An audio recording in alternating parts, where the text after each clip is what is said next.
Bonjour à tous, aujourd'hui je vous retrouve pour la capsule A, la loi des nœuds. Cette capsule vidéo est très importante et elle s'adresse à des élèves de première STI 2D. Je vous propose de tout noter absolument, tout sur une feuille double en rouge et ramener ces capsules lors de la prochaine activité. Il y en aura besoin, absolument. Donc on commence par rappeler les différents dipôles à connaître. En première STI 2D, vous devez être capable, rien qu'au symbole, de savoir que ça c'est une pile, un générateur, etc.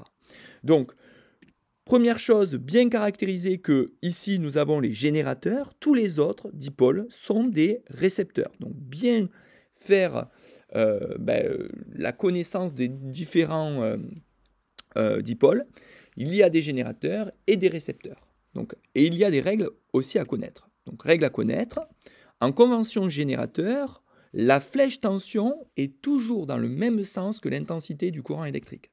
Première chose.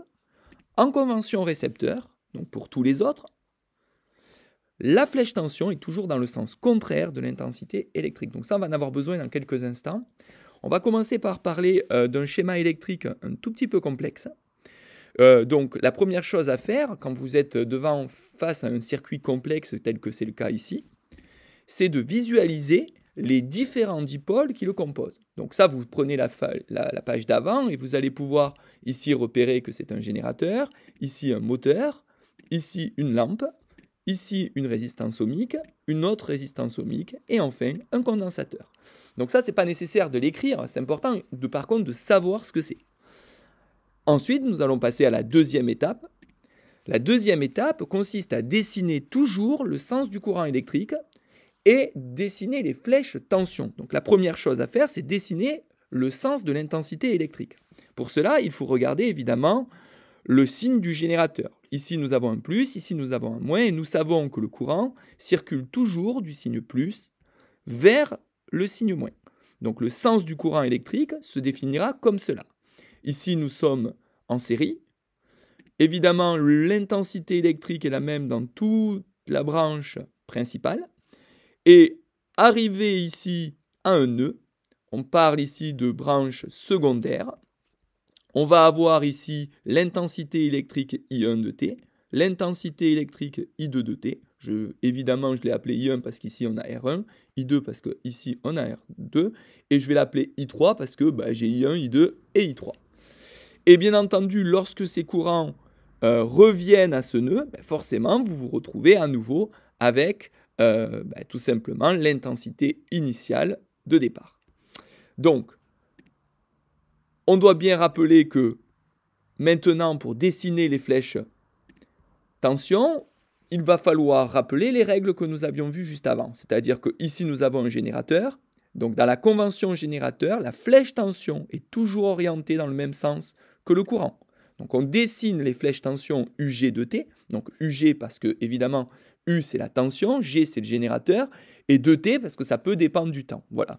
En première STI 2D, on peut avoir des tensions qui dépendent du temps, donc c'est très important de rajouter, comme pour l'intensité, ici à chaque fois j'ai mis I2T parce que ça dépend du temps. C'est tout simplement un petit réflexe qu'on va prendre pour les notations. Donc ici nous avons le moteur, donc de la même façon, on sait que tous les autres sont des récepteurs, puisqu'on les avait encadrés dans la partie rectangle vert. Donc, la tension va être dans le sens contraire de l'intensité, donc opposé. Donc ici, on aura UM de T. Ici, c'est une lampe. Du coup, forcément, ce sera UL de T et la flèche tension s'oppose au courant, donc elle sera vers le haut. Ici, on a deux résistances ohmiques, et donc la résistance ohmique est un récepteur, donc la flèche tension va s'opposer au courant.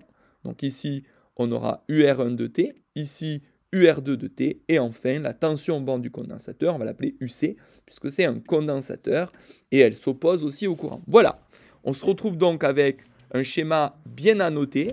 Ça, c'est ce que vous devrez être capable de faire lorsque je vais vous présenter un schéma. Ensuite, la troisième étape, elle consiste à savoir localiser un nœud. Donc, ici, il y a beaucoup de nœuds. Donc ici, par exemple, il y a un nœud à ce niveau-là. Donc, hop, je le redessine ici.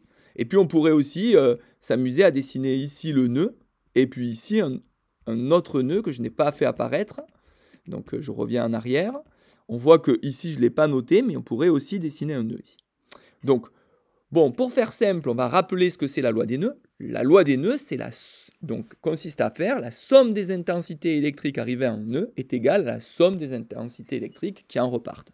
Donc, globalement, je vous ai dessiné ici quelque chose qui n'est pas un circuit électrique, mais histoire de bien comprendre qu'ici nous avons un nœud.